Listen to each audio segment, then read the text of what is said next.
pray that you guys are having a wonderful, beautiful morning. This early morning report. I know I'm a little late to the punch, but it was live on my Instagram page. And as we can talk about this just a little bit, the utilization of Cole Beasley. Now, this is the thing. I wish that Cole Beasley, me having this notion of Cole Beasley is everything. Remember, I said that he is the ultimate, and I mean the ultimate MVP of this offense as it relates to wide receiver play outside of Amari Cooper. I think that the utilization of Cole Beasley been okay. That's just not the best that we want to see, but to be honest with you all, nobody, no 31 other teams are going to design and draw plays for a 5'7", 5'8" wide receiver. They're just not. They're not going to invest all of those resources in one particular receiver. Now, I know a lot of people saying, hey, if he goes to the Patriots, he'll be an all-star. I mean, who was the Hogan kid that was out there on the Patriots before he got there, right? I mean, you can send Law Nation out there. I might can do something out there for the Patriots. They just had to give me number 24 and somehow squeeze me on the offense, And they be like, man, who's that guy right there? With the beard, man, he's just lighting it up. Tom Brady is just making this guy look like an all-star. That's what the Patriots do. So now, would you like to see Cole on another team and with a different type of quarterback that plays to his ability, that can actually throw the ball to him in certain situations and things like that and be right on the money? Somebody can argue and say yes. But Cole Beasley, he talks about this a little bit. He talks about, as we look at this particular article or things that I snatched from the Twitter universe, as we call it, we see that Cole is talking about, hey, this is how this thing goes. He says, torn between wanting at Beasley, number 11, to stay in Dallas. This is what Evans, and this is his response. And he said, also wanted to see him make the money. He deserved to jump into a system that would utilize his skills, hoping the Cowboys can make both happen. And then of course Cole tweeted out on the front end, utilization is more important than money. I'm going to repeat. Utilization is more important than money. So, and then Cole goes a little bit further. Now, this is why I thought Cole was just going to just shut it down. I thought he was just going to stop. You know what I mean? I thought he was not going to text no more. And shout out to Cole. I worked with his management there, and his management partner and things like that. So I'm not going to just go all the way ham on everything. I'm just going to let you guys know that for sure, Cole, he speaks the truth. And when he gets on the roll, he's going to be like Cottonelle. He was made for all that. You know what I mean? You put the rest on the end of it. Cole goes, honestly, the front office pushes who they want to get the ball to. I haven't been huge priority in regards. Maybe that will change, but I'm not sure. More balls come my way in 2-minute drills where nothing is planned. So when you ad-lib, when you really think about it, Cowboy Nation, if you guys all just look at the full picture of who Cole Beasley is, right? That brother can catch. It's more than just hot sauce out in their field. You know what I'm saying? This is the thing right here. This is the thing.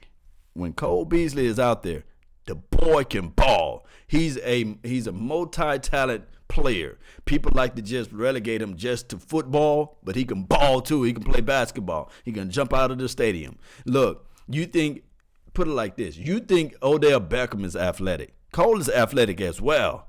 Now, I'm going to go all the way back to the precipice of everything. When Cole Beasley first got on his team, who was his quarterback? All right. I'm going to wait just a little bit longer. Shout out to you, Howie. Shout out to Ricky Heiss. Shout out to you, Tony Snow. Appreciate you, Chris Torres. Thank you for tuning in to the nation. Money Making Mall. Yes. It was Tony Romo. And who ad-libs better than anyone else? Tony Romo. So not only did you get the 2-minute drill during the 2 minutes, you get the 2-minute drill during the whole entire game. That's why Tony Romo was able to find Cole. That's why Tony Romo was saying, okay, although my best go-to weapon is Jason Witten, but I'm going to hit up this number 11, Beasley. Remember when he had the hair hanging all down his back?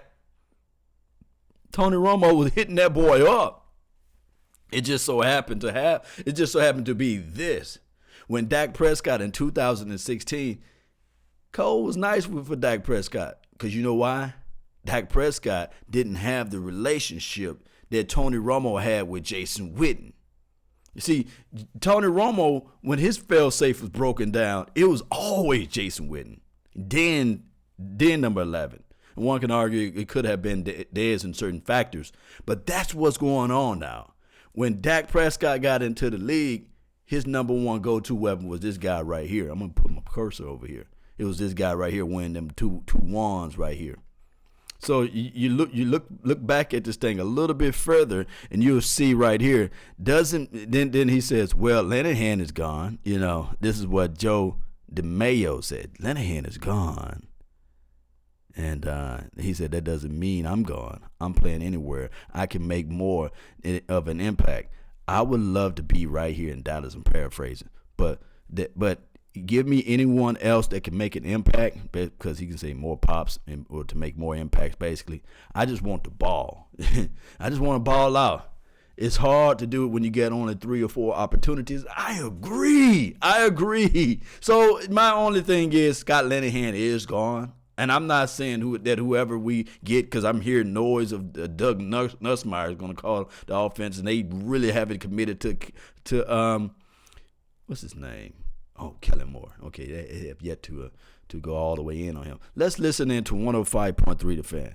If you've been involved in an accident, we're going to tune back in, because the thing is, I want to listen to this Mike Fisher. He's always got the inside plug for all of the news, and he comes on in about a few minutes. So I really want to be on point with that and to see what they're going to talk about. They're talking about, earlier this morning they were talking about they're not all the way sold on Kellen Moore being the offensive coordinator, and they really still don't want to have Jason Garrett calling the plays. On 105.3 The Fan, some insiders are saying that. So I trust what they're saying, but validation and everything like that is only good for parking. But I listen to confirm that Garrett will take over the play calling. Kellen Moore, the OC. The only thing they would say yesterday, Mike, is that John Kitna was being added to the staff. Why won't they confirm any roles? Yeah, they can't say that Garrett is going to be the play caller because they don't know that he's going to be. And ESPN reports on that on Sunday morning were premature. And as we said on Monday, and this is the only big reveal out of all this, but I'll get to in a moment, they all need to sit down and do what they've done in the past when they've made this kind of a move. They did it when they brought Bill Callahan here. They did it when they brought Scott Linehan here. They all sat down and kind of hashed it out. And so to announce that the play caller is going to be Jason Garrett would be wrong, because they don't know that Jason Garrett's going to be the play caller. That's the starter. Well, the one thing that didn't make sense about it was Jerry's insistence. I keep saying it, and I'm giving Jason credit. I thought he became a better game manager and head coach when he was not the OC, when he was strictly the CEO, the walk-around coach. Why would Jerry want to go back to that unless he believed that Jason Garrett has learned these new offensive concepts from Sean McVay or the Chiefs or whoever it is, or Bill Nagy in Chicago, since the last time he ran their offense? Yeah, that latter idea is possible, but Sean, I just think it's more about Jerry and the Cowboys showing some wisdom here. Let's be open-minded. What's the hurry to determine who exactly is going to do what? There is no hurry if it's all in-house, and Jerry did keep saying we like our in-house people. If there's someone on the outside to hire, there'd be a hurry, but it doesn't sound like they're interested in the outside. Mm-hmm. Yeah, and we know, again, we know the players here. We know that it's Garrett. We know that it's Kellen Moore as the offensive coordinator, almost certainly. We know that Doug Nussmeier is involved and will have more authority, and we know John Kitna is coming in. I'll continue to beat the Ben Rogers drum on the idea. My idea on Jason Witten is that maybe he does something. He doesn't get to be the king, but he can be one of the princes. And so what I'm told, Sean... Wait, what did you just say? Witten? That Jason Witten could join the Dallas Cowboys staff. Next season. Why not today? Oh, my Because goodness. he's coming back to Monday Night Football next year. There's no guarantees of that. I mean, I know he is, unless he's not. What is that? What does that even mean? He's saying that maybe he doesn't broadcast again. I mean, I can't say it any clearer. If Jason Witten wants to escape a job that he's not great at, to instead move to a job that he has stated openly, even when he was leaving the Cowboys to go to ESPN, he was saying that coaching could be in my future, just not right now. Well, maybe the future is right now. If Jerry Jones called Jason Witten and said, I want you to be the tight ends coach, and I'll pay you, would Jason Witten listen to him? Look, personally, I don't see Jason as a guy who quits something after 1 year. I think he tries it a little bit more. True that. Okay, that's fine, but that doesn't answer my question. Oh. If Jerry Jones called Jason Witten and said, do you love broadcasting? And Witten said, yeah, it's okay. And he said, would you love to be the tight ends coach of the Dallas Cowboys? Would Jason Witten listen? I don't know. I don't know how much he wants to coach. If he wants to be a future coach, I would think he would listen. Me too. So I'm not suggesting that Jason Witten's going to be in Orlando tonight for the staff meeting, but I'm told there's a staff meeting tonight, and leaving Jason Witten out of it for a moment, that's when they'll all sit down and start figuring it out. And Jason Garrett will lead the discussion. What about if you do this? What do you guys think of that? And at some point, the offensive brain trust is going to be in order: Garrett, Kellen Moore, Nussmeier, and Kitna. And, we're going to get a glimpse of what they might do at the Pro Bowl. I finally found a reason after 20 years to watch a Pro Bowl. Why? I want to see who calls the Cowboys play. Right, me too. I'm thinking the same thing. Then you'll have the beginning of your hint. But remember out on the track at Valley Ranch a couple years ago when Garrett was on one end of the track saying, we haven't decided who the play caller is, and Jerry was at the other end of the track saying it's not going to be, or it's going to be Callahan or something. Remember that? Where it was unclear when they were ready to announce it. So don't hurry to announce it. Sit down in Orlando and start the process of figuring out how these four big quarterback brains, and they are that they are accomplished. All four of those guys are, quote, accomplished backup quarterbacks in the NFL, reputed to have big brains. Throw their big brains into a room and let them hammer this out. Mike Fisher What's right up, here with Sheila Sean and Neal? RJ 105.3 The Shout out to Fan. you, We Eric. have a possible Zeke controversy or some type it's of crazy altercation in Las Vegas with another DJ out there. It sounds like the DJ is trying to get attention and hyping this up, and that Zeke was on good behavior. And then we have Cole Beasley on Twitter saying the front office pushes who they want to get the ball to. I have not been a huge priority in that regard. More balls come my way in 2 minutes where nothing is planned. Doesn't mean I'm gone. I want to play where I can make an impact. Hard to do that here with 3 to 4 opportunities a game. You want Cole or you want Zeke first? Working on the assumption that Ezekiel Elliott is innocent. Work on that assumption for a moment. Right, right. What a life in a cage, where every time now that you go out, and you brought some of it on yourself, every time you go out to a bar, every time you go out to a club, every time you go out to a restaurant, there's a possibility that there's some bus boy who's going to say you punched him in the nose. Right. That's too bad. If that was my life, maybe I would avoid bus boys. Zeke certainly did that over the course of the last year. And speaking not only for Cowboy fans, but for the people who have to cover that crap and just get exhausted by it, I hope it goes away. He needs to get a camera crew to follow him around. Right. Like, literally. Maybe so. And you know what? Somebody do it. Mm-hmm. It wouldn't be just a camera crew. You could find a TV network to do it, probably. TMZ. And that'd be fine by me. On the Cole Beasley thing, and Sean, as you know, over the years, especially the Cowboy wide receiver room, I've had these conversations with them about why do you guys misuse Twitter? Dez, T-Will, Bryce Butler, and to some degree, go eat a blank, Beasley too. Why don't you just use Twitter to put up baby pictures and promote your foundation? But I must say, Beasley used Twitter last night in a smart way, the same way that Jerry uses his show with you guys.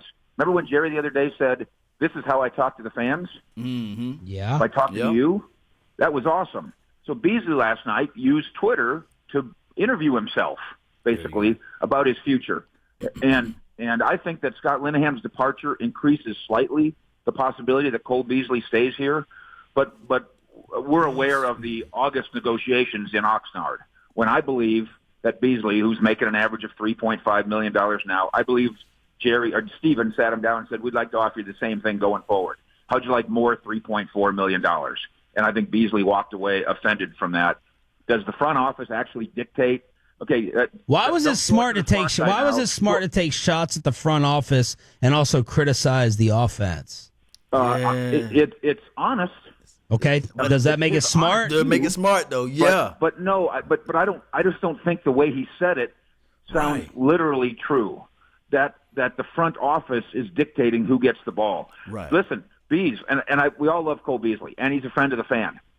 Your usage, he talked about his utilization. It was double from the previous year. It was double. His catches went up almost double. His yardage went up almost double. He did not have 3 targets a game, as he claimed. Before the Amari Cooper trade, he had 6 targets a game. Not 3, 6. And after Cooper got here, over the course of the season, including playoffs, 5.1 targets per game. Where do you want me to prioritize? We're talking about targets now. Where do you want me to prioritize Bees? Above Amari Cooper? No. Forget it. Above Ezekiel Elliott? Forget it. Next on the pecking order? That's where he was. Where do you want him to prioritize financially? There's guys like him out there who make $7 million a year. Y'all listen. And the Cowboys, if I'm right, offered him 3.5. Well, that tells you that Cole Beasley is going to go someplace else and get 7. Mike Fisher, Cowboys insider, and our Mavericks insider, join us here on 105 through the Fan. Outside of Luka Doncic going full Hulkamania on his jersey at halftime, what'd you think of the Dennis Smith Jr. return? Dennis Smith Jr. Well, even when Luka isn't great, it's quite a great show, isn't it? Mm-hmm. He's one of the few guys, and James Harden is another, who, like, you set up a play for him at the end of a half so he can shoot a 40-foot jump shot because he really thinks he can make it, and he really does make it. And as Carlisle pointed out last night, RJ, you and I have talked about this a lot. You know, the dirty little NBA secret on how at the end of a half a guy will not shoot it at the buzzer, but then wait for the buzzer, then shoot it. Yeah. So that way the miss doesn't go on his record. Mm-hmm. Luka doesn't do that. He shoots it. Ball. He doesn't care. So he shot the air ball last night at the end of the half. It was ripped his jersey. And then somebody asked him, why'd you do that? And he said, well, I was peeved, except he used another word. But he was ecstatic to have his buddy Dennis Smith Jr. back. And listen, Mavericks, still a young we had team, this conversation man. with Cuban a little bit last night. You made this way too hard. You made this process way too hard. It's not that hard. Tell the kid that he's starting. Tell the kid that he's starring. Tell him that we're going to at some point have to stagger lineups, so either you or Luka are always involved. Tell him that the starting 5 involving you hasn't been very good by the numbers, and now that we don't have J.J. Barea, our second 5 needs some help. And then after he goes and does something good like he did last night, 17-8-4, go tell him he's tremendous. The 6 things that you have to do to fix the disaster that doesn't have to be a disaster. And the Mavericks and Carlisle did all those things last night. All cheers from the crowd? Yeah, really warm ovation for him when introduced. But as we stretch for time, shout out to the Mavericks for getting that dub. Hey, this is the thing. With Cole Beasley, he may be gone. We may be start singing although we go to the end of the road, you know, with Cole, and I love his skill set. I love what he brings to the table. It may be one of those things where this might be his last year. You can talk about the coaching staff. You can point fingers at the coaching staff. You can point fingers at the running back, the quarterback. But dog it, if you start talking about their front office, I mean, that's like a slap in most of those billionaires' face. Now they're gonna be looking at it like, okay, player acquisition. Will McClay, go find us another Cole. And I'm thinking that that's what they're going to do this all offseason, to be looking to replace Cole. I love him. I love his skill set. I love what he brings to the table. I love the fact that he's a sure hands catcher. You know, we wouldn't have won that Tampa Bay Buccaneers game if you look back at it, if he didn't catch that 3rd and 14 play. It was like a play that he had to reach out to the high heavens to bring that ball down. So, and then on top of that, we saw what happened in the Giants game. So Cole is nice, man. He is nice guy. I'm talking about out there on the field. Nice, nasty type of guy. But far as his Twitter handle, man, is very entertaining. It's very is very entertaining. So what we're going to have to do is go back to the drawing boards, and then we got to look at everything line by line and see what we can do as far as replacing Cole Beasley down the line. It's sad but true. I don't think that this thing can overtake the rest of everything of what he said out there. You know good and well. Like I said before, you can talk about the offensive coordinator. You might can talk about the head coach. You can slide things at the quarterback. You can say things about the running back and the offense in general. But when you start talking about the big bosses upstairs, it's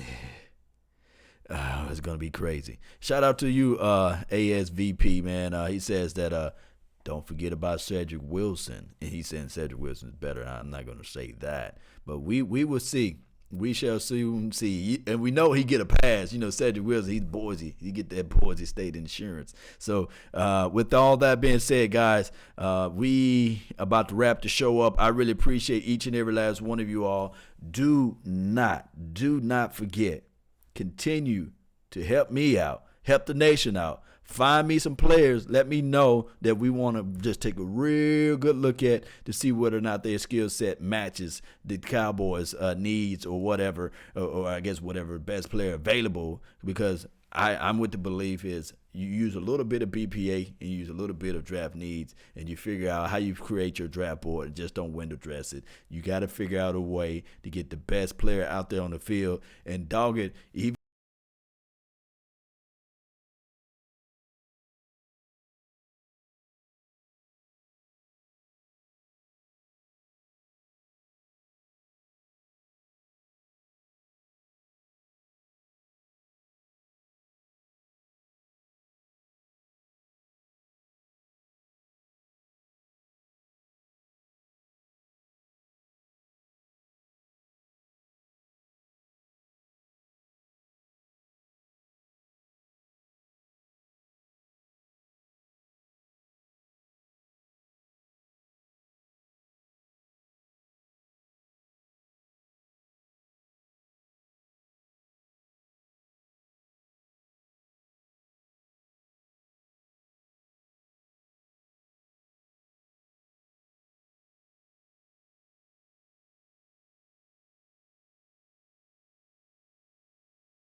diamond in the dirt, money making mall. Salute.